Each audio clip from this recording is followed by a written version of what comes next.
Welcome to Gamers, half an hour of zeros and ones coming at you in a gorgeous, joyous union of gaming action. Yeah, exactly what he just said. Here's what's coming up on today's show. Coming up on today's show, we go back for some retro Sega action, the latest games get the once-over from Matt and Kate, and you can win an Xbox 360 and a copy of Sega's latest next-gen title. Kate, what do the names Leonardo, Donatello, Raphael and Michelangelo mean to you? Ooh, all Renaissance artists perhaps? Good answer if this were the South Bank show, but it's not. Something a little less highbrow perhaps. This is the Teenage Mutant Hero Ninja Turtles or whatever they're called thing, isn't They it? used to be hero, didn't they? But you couldn't say ninja, but now you can. Ninja, But you ninja, can say ninja. mutant, that's okay. Mutant's fine, yeah. Ninja. Yeah, this is Teenage Mutant Ninja Turtles 3 Mutant Nightmare. And it's the latest of the Teenage Mutant Ninja Turtle games that will come out from Konami. This one, do you know, I'm getting a bit bored of playing as those four turtles. Are you? Yeah. I thought you were a huge fan. I was a big fan when I was a kid, and I love the arcade game. But this game, it's pretty fighting by the numbers, really. You play one of the four characters. You can choose either of the four turtles. I'm not going to go through them again. And then fight your way through many levels with the other turtles helping you. And there's some creatures called the Triceratons that have attacked. They're sort of aliens, but they look like dinosaurs. Does Splinter come and help you out now and then? Splinter is your mentor, so he does help you out, telling you tips on how to fight and stuff. As you play the game, you get new moves. You can also do quite a cool thing where you can power up with the other turtles and do a mega turtle cowabunga combo type attack, which is quite fun. Yeah, dude, is that like when you just kind of like gorge yourself on the pizza or something and then...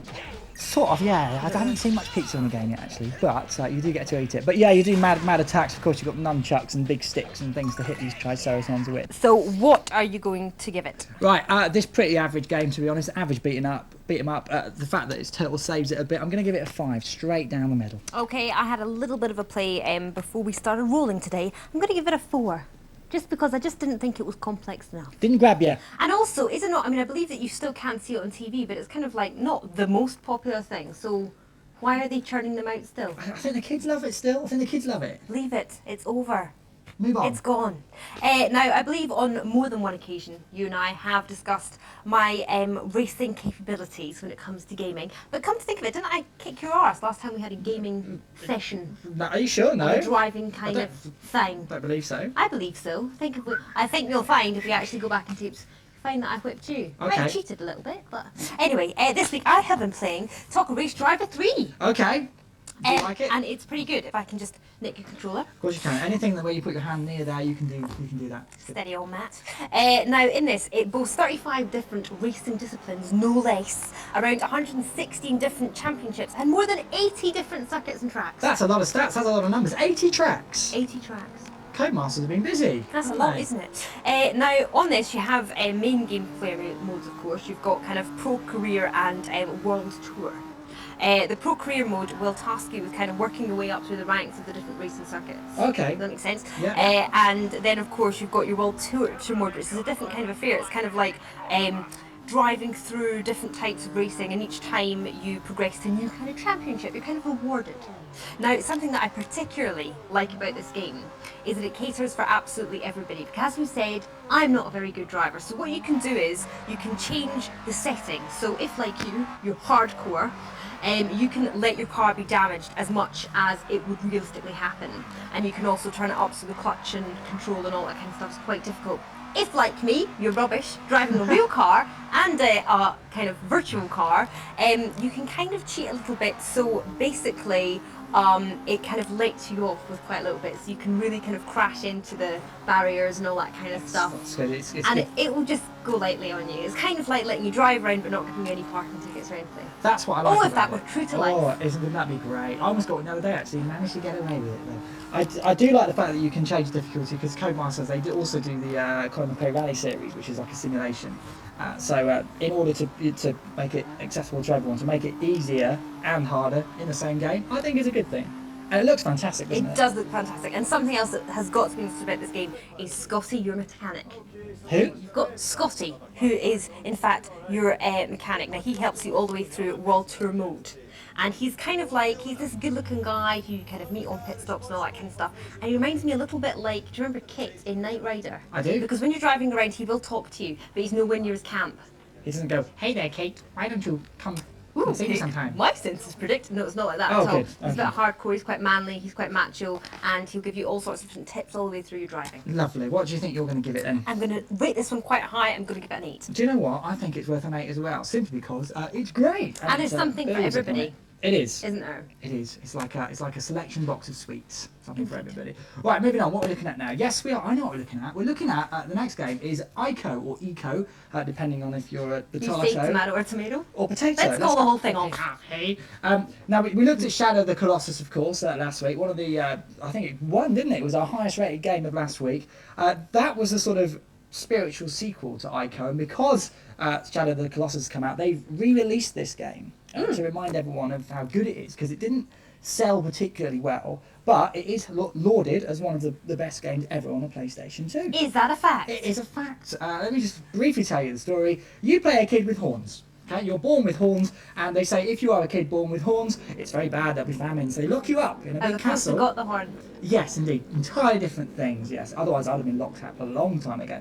So you get locked up in this castle, and then you have to escape. So you have to basically solve a series of puzzles, loads of different rooms, escape. But it's not as easy as that, because there's a princess there as well, who you've got to hold her hand and lead her everywhere. Tell you what, this girl can't really fend for herself. She's got to be tough to stand up, to leap over buildings, and then these horrible spirits come and try and take her away. They pick her up, fireman's lift, try and take her away.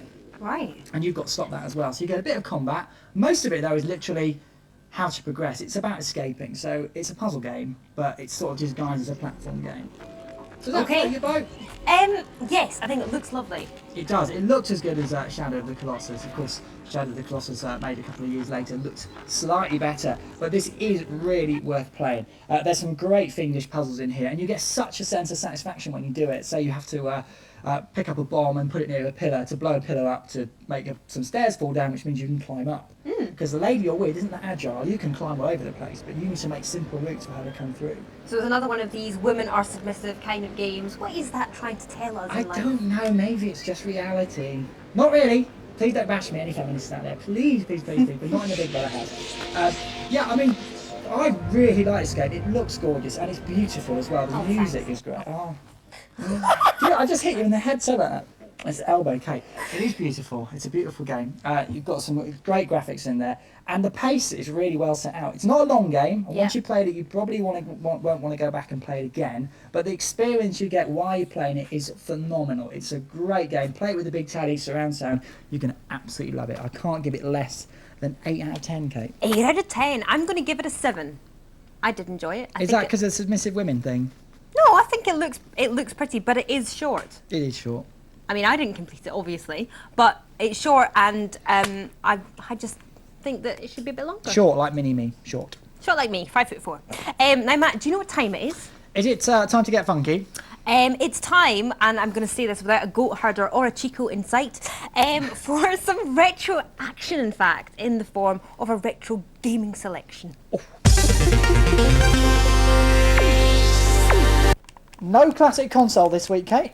No, I have been given Sega Classics for PS2. Now, the reason we call it Sega Classics is because Sega, they're not such heavyweights as they were a few years ago, but they still must have a back catalogue full of some pretty fantastic games. So what a shame they didn't feel it was a good idea to include any of them on this. I'm stunned, to be honest. Yeah, honestly, okay, we've got Golden Axe, Fantasy Zone, Bonanza Brothers, and Alien Syndrome, just to name but a few. Now, the box bigs it up as remastered, but unfortunately, it's just 10 really badly done remakes. I couldn't believe it. I thought, great, Space Harry's on here. Great, Golden Axe. They remade it in some sort of 3D. I wanted to play the original. I wanted to see Mr. Thunderhead. That's exactly and what it is. Barbarian and It's like when Valkyrie people Lady. talk about perhaps redoing Tiswas on television, you don't want to have Tiswas with some different presenters. You want Tiswas with Chris Tarrant, and in no other format is it going to be acceptable. Totally. And that's agree. exactly what this is like. Let's walk this way and see what else Wake says. I tell you what, I'm absolutely shocked actually. I really was expecting the exact originals, but they're not. They're the same sort of games, but they've sort of added extra modes. Like Golden Axe has got like a time attack and a survival mode like you get on other games. Yeah. And that's great for extra content, but really this is only going to appeal to people who like the original retro games and thinks, I could bet on my PlayStation 2, great. The original Golden Axe arcade game, original Space Harrier. It's nothing like it. It's not, well, it's slightly like it, but not good enough, I'm sorry. I mean, we're playing, as we just said, Golden Axe at the moment, and I mean, when we're playing it, some of the weapon ranges and player movements are just really messy. It is. It looks like some children have been told, can you remake these games? And they've been able to draw these models. They don't even look very good. It's like someone in the old days, when you couldn't do 3D very well, was asked to make this game. And the result is a very poor compilation. Exactly. So for that very reason, Sega, I'm sorry, we do like you in other capacities, but I'm going to give you a 1 out of 10, just purely because when people pick up a game like this, they want the original, they want to enjoy feeling nostalgic, and you've not done it for us, I'm afraid. No, I totally agree. Sega, I do love you. I think you're good, but this is shocking. Must try harder. I'm going to give it 2 because there's a slight bit of nostalgia value, but to be honest, it's ultimately disappointing. I feel a bit flat after that, Kate. I know. I tell you what, it's all about business time. We're ticking things off as we go. Let's have a look. We've done a retro section. Part 1's almost finished. Let's get straight to it, Kate. That's right, because it's competition time. I was going to say that. On this week's Gamers competition, you could be the proud and ever so slightly smug owner of a brand spanking new Xbox 360 and a copy of forthcoming game Full Auto to play it on. To be with the chance of winning, just answer this question. Who makes the Xbox 360? Is it A, Microsoft, B, Atari, or C, the bloke down the pub? Text Gamers plus your answer, A, B or C, to 63222. Good luck. That's it for part 1. Not surprisingly, bearing in mind this is Gamers, we'll be back with more game reviews after the break. See you then.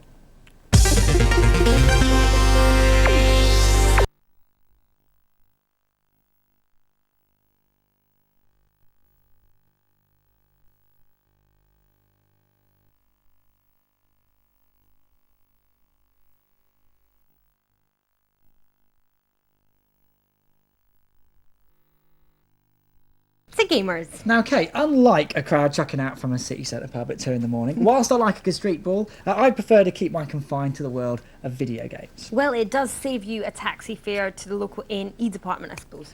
Kate, there's a really dark side to you, isn't there? Yeah, there is. Especially that Glaswegian temper she's got. Anyway, this week I've been checking out the latest that are beat 'em up, made by the same guys that actually made Soul Calibur and the Tekken series. Oh, no, now we're talking about that. Didn't I beat you on that as well last time we played that? If you mean beat, you mean while I was actually reviewing the game, you actually cheated and beat me, then yes, you beat me.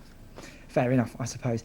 This game also features people in the Tekken games. It's called Urban Reign, and like the name suggests, you have to take control of the city streets, and you do that by hitting everybody around the face really hard.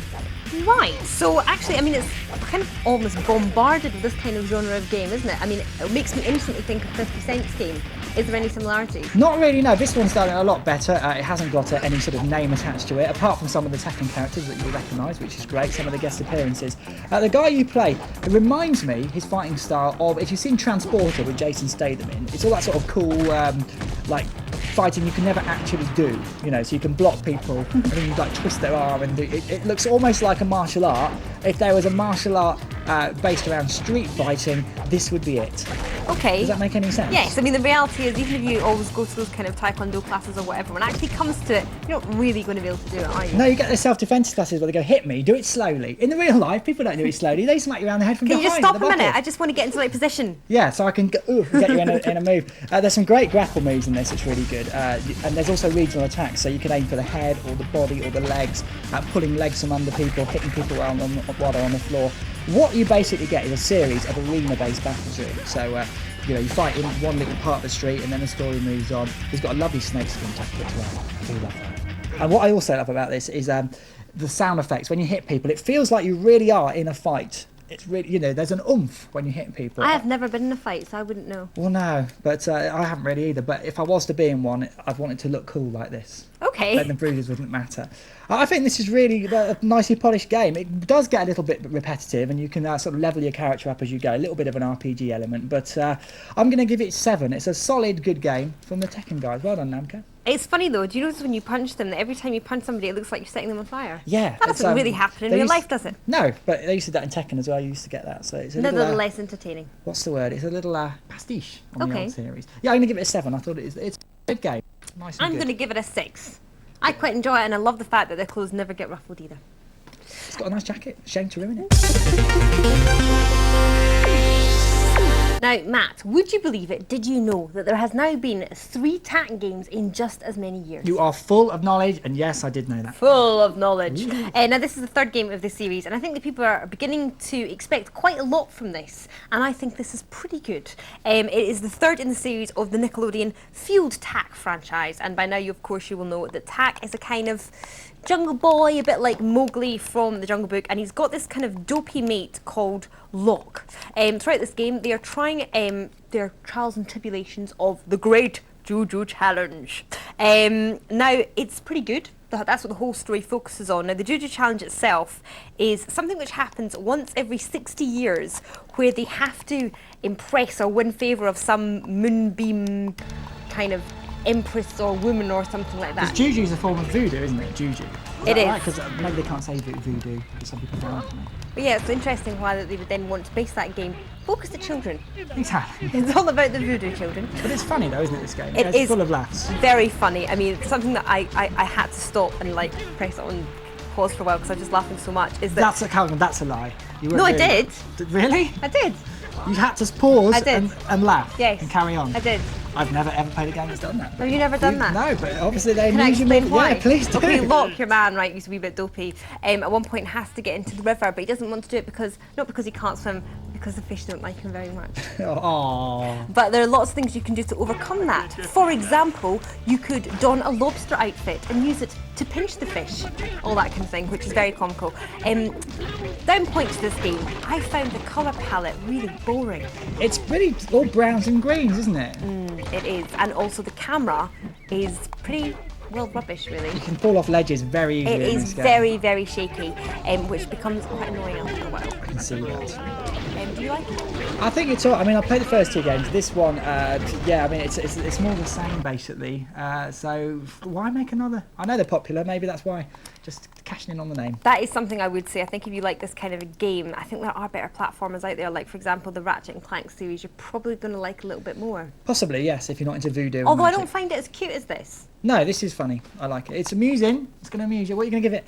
I am going to give it a solid 5. Yeah, I'm going to give it a 5 as well, actually, straight down the line. Pretty average. I prefer the second game, actually, to this one. Yeah, the other thing about this game that is worth mentioning is it's not so good in single player mode. You really need a pal to play it, in which case it becomes split screen, which is much better. Oh, it's always better to play with a friend, isn't it? It Takes 2 to tango always and all better that to play with stuff. a friend, yeah. Indeed. Right, Kate, I'm going to surprise you again by saying this week I've been playing my DS. Never. That would never be Matt Cuttle playing his DS. The thing that he goes on about almost more than anything else I can think of. Yes, that's very true. Yes, I sort of asked about it. What have you been playing this week? This week I've been playing Mario and Luigi Partners in Time. And if I can just boot it up, this is like an adventure game. It's like a role-playing game with Mario and Luigi in it. I love a bit of role And play. you can hear them there doing their stuff. It's a little bit like they had a game called Superstar Saga, if I'm correct, which was also a role-playing game. This is double the fun because it's double the screens, you see. And you get to play not only as Mario and Luigi, but as baby Mario and Luigi as well, because there's time travel in it. Oh, is that the game that was doing my head in earlier when the babies Yeah. kept on crying? This is a fantastic game. It's not your standard platform game that Mario would be, or something like Mario Kart. It's more a role-playing game, so you get to walk around and explore. The graphics are lovely. They're really colourful. They're bright, and some of the animations are hilarious. So when Luigi gets upset or hit on the head, he's sort of going. He's a bit of a kind of girl, isn't he? He is a bit of a girl. What they've also done is Mario and Luigi don't speak in this one. If they are speaking, it must be Italian because they literally just go. But I think that's Penny. They go, penne, carbonara. It's the only kind of Italian thing I can Yeah, think the of. names of pasta. Yeah, some weird gameplay mechanics in this as well, which I do like. Takes a bit of getting used to. You've got the A and B buttons to control both Mario and Luigi at the same time, because they follow each other around in pairs. And the same with baby Mario and Luigi. And sometimes you've got something going on the top screen and the bottom screen at the same time, and you've got to control them both. I just fell in love with it immediately. It is great. It's going to give you loads of hours of entertainment as well. If you're into Mario and Luigi, you've got yourself a DS, you have to get this game because it's wonderful. It's going to get an 8. An 8? That's high scoring. It is, yes. I'm going to give it a 7. I enjoyed it, but the sound effects did my head in. Wow! Mama! Stop it! Mama! Stop it! Mama! Sorry, I'll stop. Doing my head in. Where are we next? Now, have you ever wanted to, quite frankly, control a bunch of people in the palm of your hand? Oh yes, and one day soon, very soon, I'll be in control. I'll take over the world with my terrible plan. Or you could, feeling that, Matt, just pick up this, which is Sims 2 for PSP. That'll work, which I is guess. what I've been playing all week. Now, Sims obviously had a hugely successful following on the PC, and one day, perhaps the PSP will have a similar experience, but unfortunately, that day has, quite frankly, not come yet. It's early days at the moment, isn't it? In early days, unfortunately, I just found this over-scripted, over-fussy, and a bit too complicated. Really? Yeah, I mean, the first couple of screens teach you what the game's all about and get you acquainted with everything. Oh, delightful, I'm sitting on the toilet at the moment. And without that, you would be completely at a loss. You'd be so confused. Initially, you go through the game selling secrets for money, a bit like the 3 AM girls. Okay. Or something like that. And with that money, you can then build yourself up a house, furnish your house, and all that kind of stuff. Now, you progress through the game by keeping up on your everyday chores. In fact, you have to make sure your character has even been to the toilet before going out and carrying out any of your chores, which is good. I've just done you that. get caught short. In case you get, don't you hate getting caught short? It rarely happens to me. I'm young and I have full bladder control. I can't even go through the night anymore. That's Since dreadful. 25. Oh, that's dreadful. Okay, thanks. Too much information. Now, one sim quality that has survived well is the addictiveness. It's quite like Tetris almost in that respect, because you constantly strive to make everything neat. So probably a perfect game if you're a slight sufferer of OCD.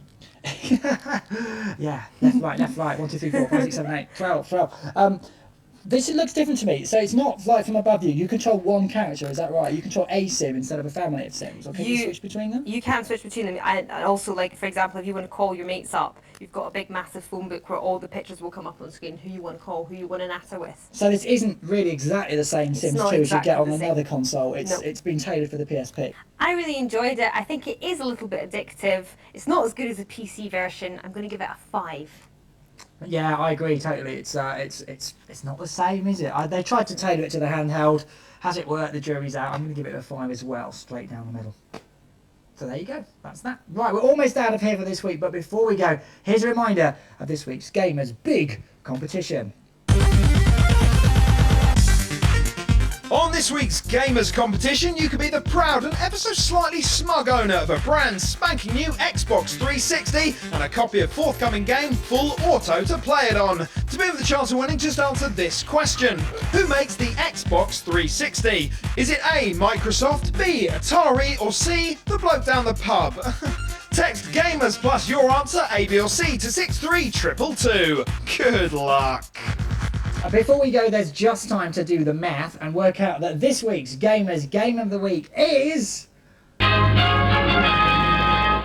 Oh, we do love that sound. I've always been a huge fan of the horn. I'm sure you have. Moving on Indeed. swiftly though, this week's Gamers Game of the Week is Taco Race Driver 3 with a very respectable 16 points. Although Ico, Eco, Potato, Potato came in with 15, and I think that's an absolutely fantastic game as well. Taco had to do it for me though, not least because I found myself a racing game that I can finally play. At last, there's an epiphany of gamers. Hurrah! On that high, that's it from this week from us, but we'll see you next time here on Gamers. Goodbye.